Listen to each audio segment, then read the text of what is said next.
Hey, what's going on, everybody? This is Clayton from the Hoth. Guys, thanks so much for joining us. We're like a couple minutes early, and I wanted to make sure that we got on here and see how many people are hopping in. Oh, man, we got 267 people watching right now. That is awesome. Guys, I'm so excited to be here with you guys today. As you can see on the screen, this is actually going to be a cool presentation. We partnered with WooRank to do this. They're going to be giving this presentation for you. And if you guys never heard of WooRank, it's a really cool tool. It can help you do a ton of different things. And actually, Sam, who is going to be joining us today, is going to walk you through that. But today, guys, we're going to be talking about position 0 and how to rank above the #1 position in the SERPs. And it's going to be a pretty cool, quick presentation.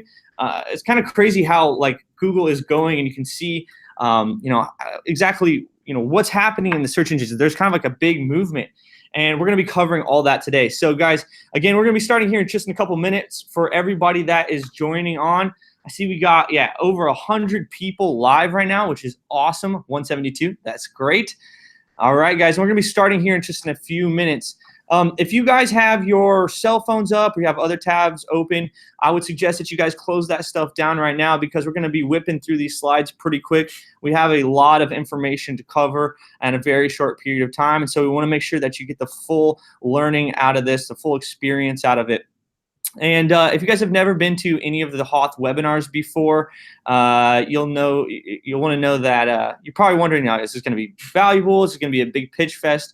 Well, every single webinar that we do always has actionable tips, tricks, strategies that you can use and take right after the webinar. So that's exactly what we're going to be doing today. We're going to be giving a value-packed presentation, okay? So it's going to be super fun, pretty short. I think we got about 20 to 30 minutes of content, and then we're going to get into the Q&A. Again, for the people that are hopping in right now, this is a partnership between WooRank. It's a really cool SEO tool in the Hoth, and we partnered to bring you guys this pretty cool information today. And actually, let me just make sure that my co-host is on here. Sam, are you there? Hello, Clayton. Yes, I'm here. How are you doing? Oh, man, I'm doing amazing. Thanks so much for joining us. Great stuff. No, thanks for inviting me. Yeah. So Sam is actually the head of technical SEO over at WooRank, and he prepared this presentation to give to you guys today. So I'm really excited to introduce Sam, and I'll just let you take the floor, man. Excellent. Thank you very much. So yeah, it's really great to be here. So I'm going to talk to you about position 0. What is it? Why does it matter? And on all the things that you can sort of get involved with and get into the action, basically. So here's what I'm going to cover. Just get over here. There we are. Yeah, so I'm going to cover a bit about what SERP features are and some of the different types that are popping up across Google at the moment. And then I'm going to look at how you can find opportunities to get in and basically steal them, maybe from your competitors, or just get them in there if they're not currently appearing. We can also look at how you can track SERP features using WooRank. We look at all the different types of search features that are out there. So a bunch of stuff for us to go through. But before we get started, I just wanted to give you a little bit of an insight into who we are. So I'm Sam Gooch. I've been working in SEO for over a decade now, so quite a lot's changed in the last 10 years. Been working on everything from small local businesses to larger multinational organizations and a bunch of different industries. So I've seen pretty much everything. I've worked with WooRank now for the last 4 years. So we're a digital marketing tool, as Clayton said. We were founded back in 2010, and now we help over 1 million registered users to optimize their websites to increase their organic traffic. And the reason I wanted to talk to you about SERP features today is because Google's really changing at a faster rate than ever, and SERP features are at the center of this. So I guess you were wondering, what are SERP features? So our head of content, Greg, summed this up quite nicely. He said SERP features are search results that provide information or functionality above and beyond the standard organic search results. So in the past, you'll be recognized the basic 10 blue links that everyone knows well. So searching for something like, why do hamburgers taste so good, would return something like this. But obviously over the years, Google's become a lot more creative in the way that they list the results. They put a lot of extra information in, so you'd see something more like this. And in some cases, they'll actually be answering the search query directly in the search results at the top, sometimes removing the need for users to even click through to the website at all. So this is position 0. I'd just like to point out how the SERPs, so that's the search engine result pages, they're now almost unrecognizable since like 10 years ago. So you can see again, we're looking on the burger theme. You can tell I like burgers.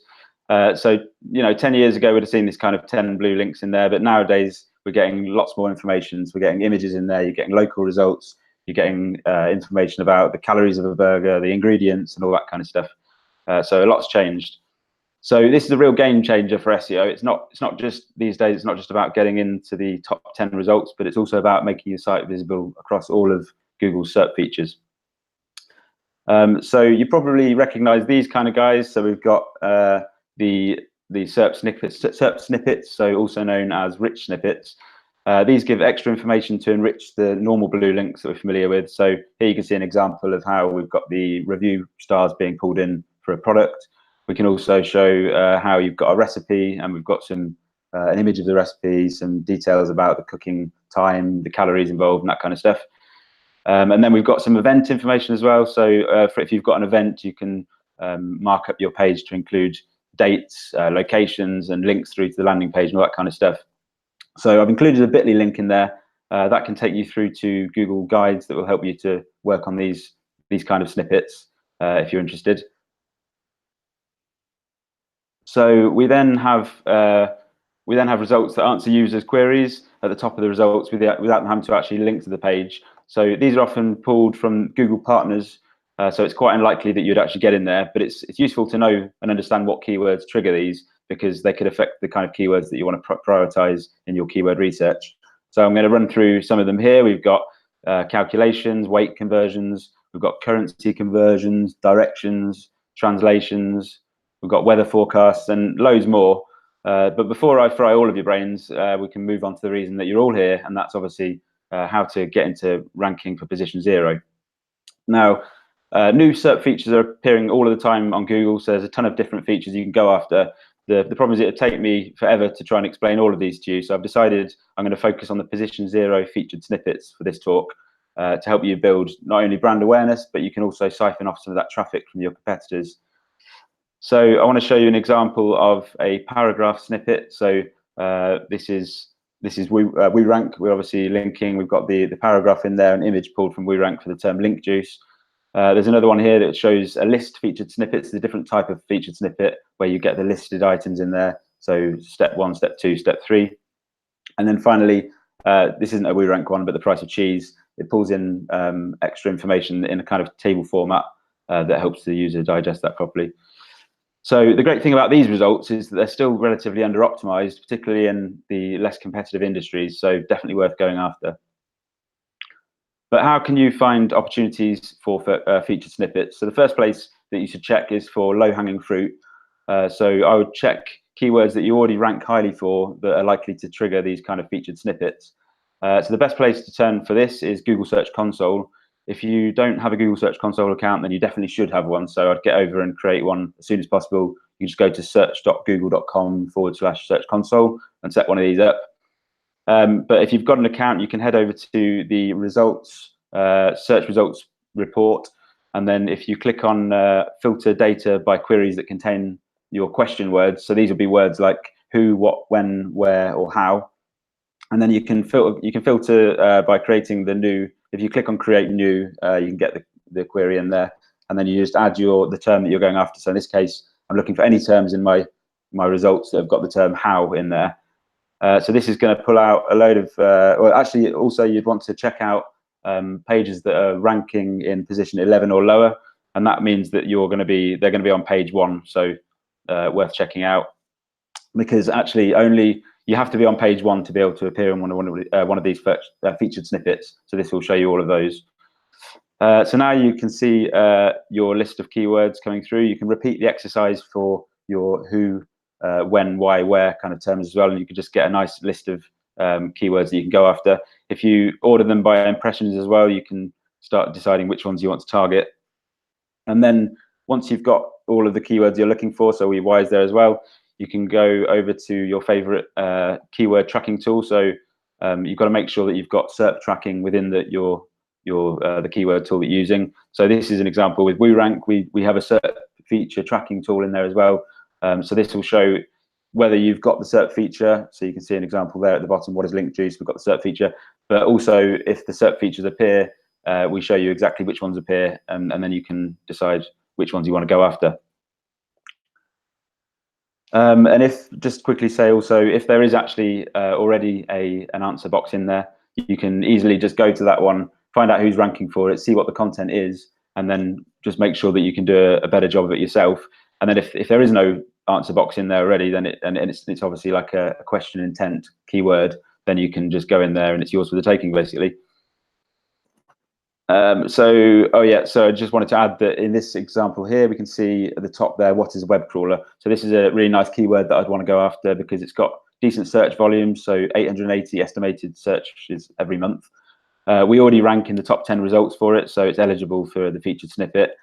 We don't actually rank at the top of page one, so it's a nice opportunity to siphon off some traffic from competitors.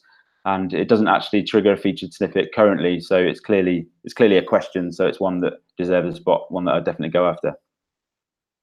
But if you don't have any data, maybe you've got a small site, so you've not actually got enough data coming in from Google Search Console, this might not be possible for you. So another nice way to find these kinds of keywords is just to search for a keyword topic that you'd want to target. If you search for that in Google, in many cases you'll see the people also asked box. So the example here, you get a bunch of related questions to the query, so you can just copy those and start checking out whether they've got search volumes or not. And then you can also click on, if you just click on any of these little drop downs, you start getting more questions that start appearing, so you can really get a nice list to go after there. There are also a lot of tools out there for that use Google and Bing's suggestion APIs. So that's when you start typing for something or start searching for something, and it starts suggesting kind of queries that you can go after. So one of the tools that I've used in the past is Answer the Public, and this basically generates a list of questions based on any keyword that you enter. So that can be really nice and useful. And then you can just, again, take those keywords, check if they've got search volumes, and then pump them into your keyword ranking site. So I did like a little example here of men's watches, and it came back with all of these different questions, really useful stuff. But obviously you want to know, how do you actually go about ranking or optimizing, your content for these kind of snippets. Once you've got a good set of keywords to target, it's just a case of following the best practices. So one piece of research that HubSpot did, they found that the site's on-page SEO plays even more of a role than backlinks. So it makes it really important. And since you obviously have to be in the top 10 results already, I think it's just about getting it over the line with on-page SEO. So here I've listed a set of general kind of guidelines that you can be followed to make it easy for Google to find your content, but also to make it clear that you're answering a question. So number one, if you use a header tag with a question, ideally you want to use an H1 tag, but maybe that's not appropriate, so try and go over after an H2 tag. For your paragraph snippets, make sure you put the content that you want to appear as the paragraph in the paragraph tags, and then put those directly after your header tag that's got the question in there as well. And for list snippets, you can use separate H2 or header tags, so H2 to H6 tags for each bullet point. So you've got the example like step 1, step 2, step 3, as we saw earlier in the results. Number 3, you can make your answer, just make sure you make your answer complete but concise. Remember that the paragraph snippets have to be an average of 272 characters. Anything else would get cut short. So that's between sort of 40 to 50 words. If you try and write your content also in a way that makes users want to click on the result, you'll find that you get a better click-through rate, because you don't necessarily want to completely answer the question in there, because then people won't even come through to your site and see all the great content you've got on there.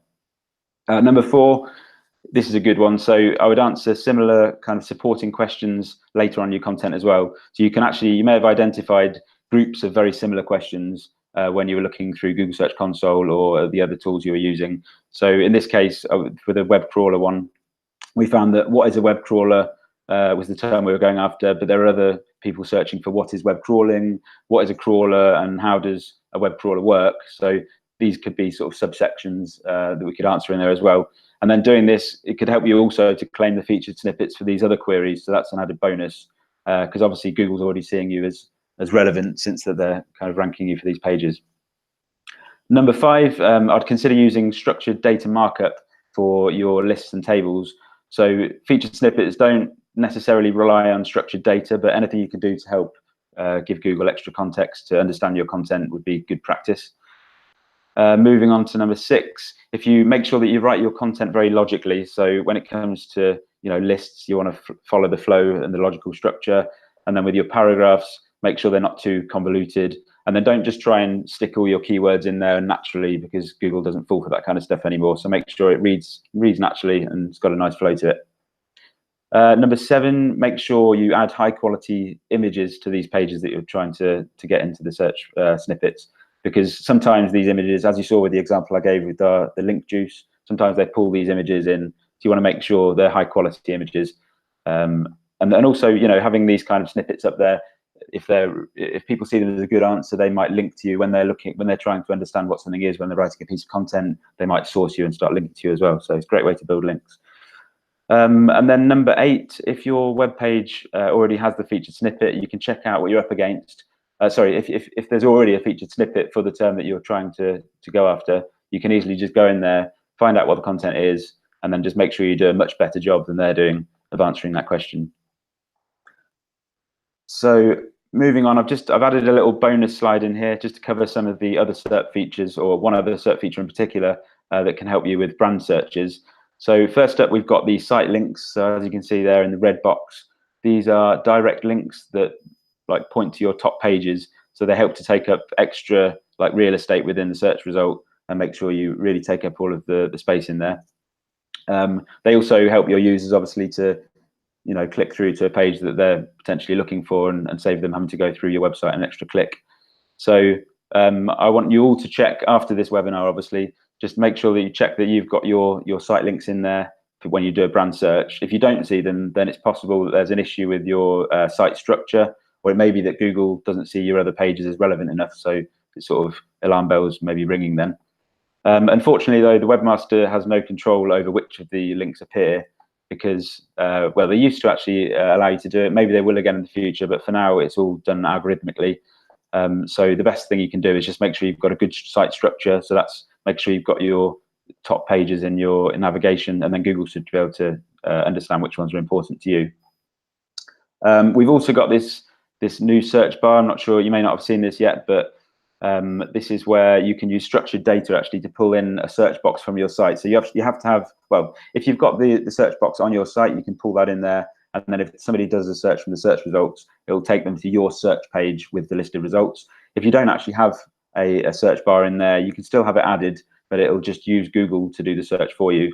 But either way, it takes up a bit extra real estate in the search result, which can be, great. Also, it can be great if you've got potentially somebody, some bad reviews that are appearing on page 1. You can push those down the more stuff that you have in there. So really worth checking out. There's actually a link. I've put a bit.ly link at the top there, which can help you to add the site link search in there. So it's worth checking out there as well. And then if we look on the right here, you can see the knowledge graph or the knowledge panel. So these are also triggered mainly from branded searches. So this pulls information about your business, but from lots of different sources and locations.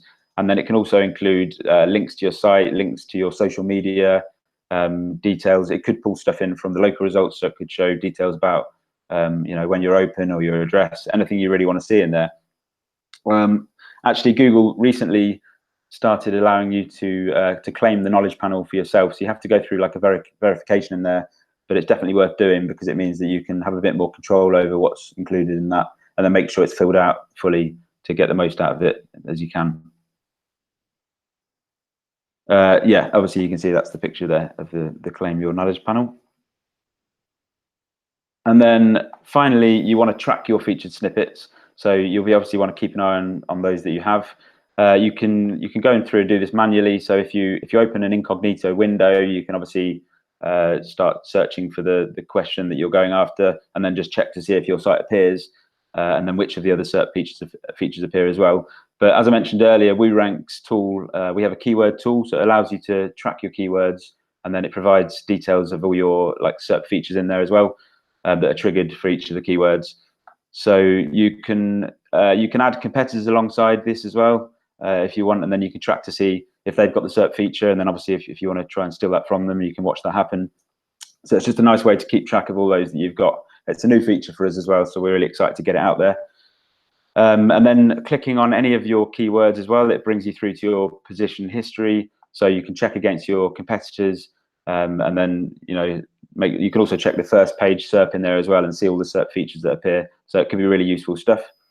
And I just wanted to talk a little bit more about WooRank as well. So we have an SEO crawler as well that you can use to find issues and opportunities. You can also, we have like a website audit tool. So this scans your site and helps you to make sure that your SEO is kind of top notch. But also it's great also for agencies. I used to work in an agency. I used to use it for this purpose, but it's for pitching. So you're going to a pitch, you want some good stuff to bring along with you. You can just quickly run a review and then go on with that. And then, so yeah, finally, I just wanted to tell you about a great offer that we're running currently exclusively to the attendees of this webinar. We're running it for 1 week only. So if you sign up to WooRank, you can get 30% off for the first 3 months on any pro or premium account. So if that sounds good to you, you can check out the bit.ly link below and take advantage of this offer. I'm going to leave the link in there for the Q&A, so feel free to check that out after we finished. So I hope you all enjoyed that and found lots of really useful stuff in there. Back to you then, Clayton. Thanks so much, Sam. Guys, if you want to go ahead, if you guys have any questions, you can go ahead and throw them in the Q&A. We just ran through like a lot of stuff really quick, and hope you guys got like a ton out of that. I'm sure you guys have questions. So like I said, go ahead and throw them in there in the chat box, and we'll go after and see if Sam is nice enough to stay around and answer some of these questions. Of course I am, yeah, absolutely. All right, man.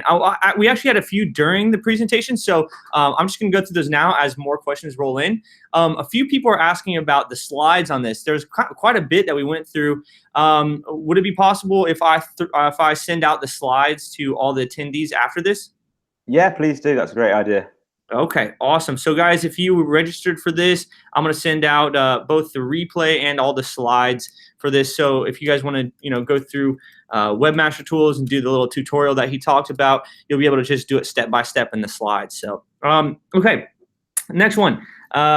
Someone is asking, I need to know about how to add review stars on the GMB website Google result page. I think that they're asking about how to get the stars to show up, like the schema stars on their website and the search. Yeah, no, that's a great question. So actually, I've put within the slides, I've put a bit.ly link that sends you through to be able to do that. I think it's a really good thing to do. You can't actually do it on your home page at the moment, so it'd be more. There's only certain pages you can do it on, but product pages absolutely. Really recommended to get it on there. And I've seen in many different industries, you can often find people don't take advantage of it. So you can have a whole page 1 listing without these stars showing up. And if you can get your stars in there, you're going to really increase your click-through rate.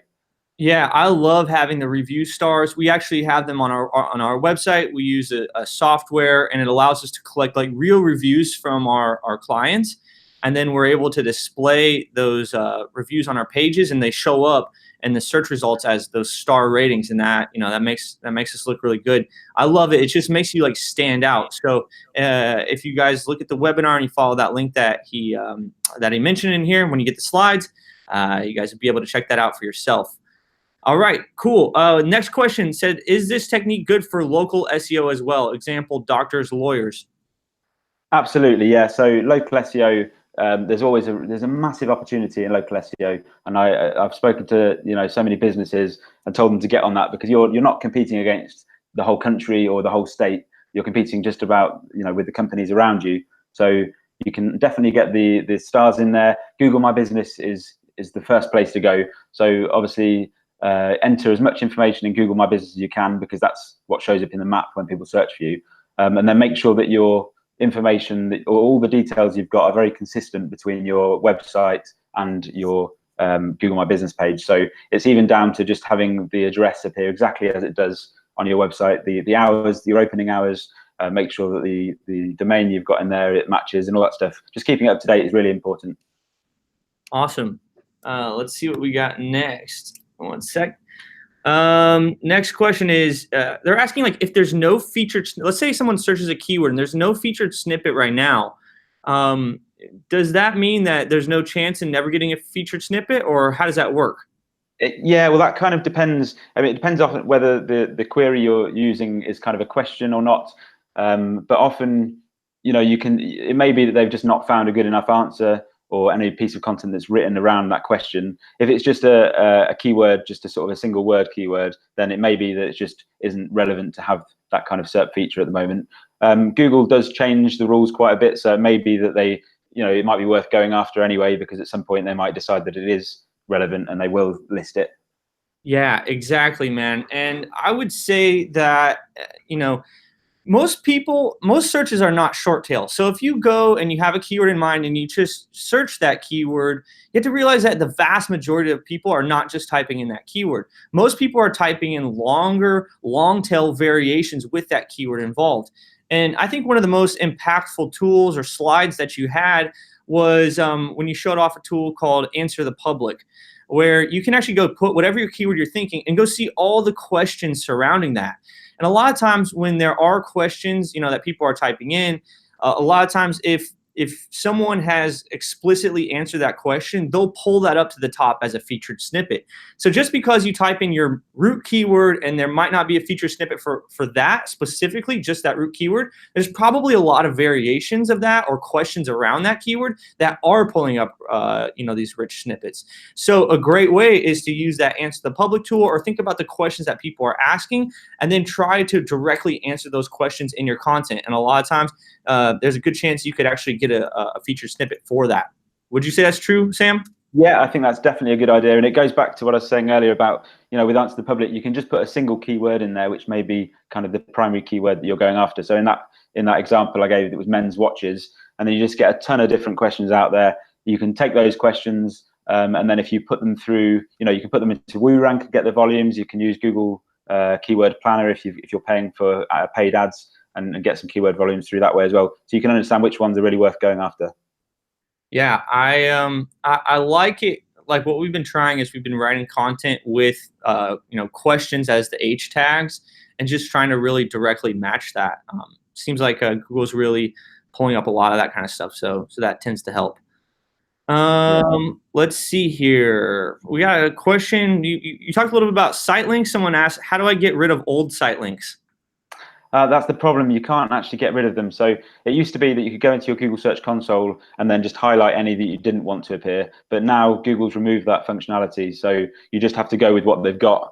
And unfortunately, the only way you can really improve them is just to make sure that you've got good linking structure. So if you're seeing a page in there that's appearing that shouldn't be, it may be that you've got it in your footer links or in your navigation. So try taking it out of there, because you're obviously doing something to signal to Google that you've got these pages, but they're not obviously important to you. So yeah, if you're showing Google somehow, I think that's perfect, man. If you're showing Google somehow that page is important, you're linking to it everywhere, just remove those links, and then make sure your site structure is really pointing to your most important pages, and Google can pick that up, and hopefully that will get rid of anything that's not really relevant for you.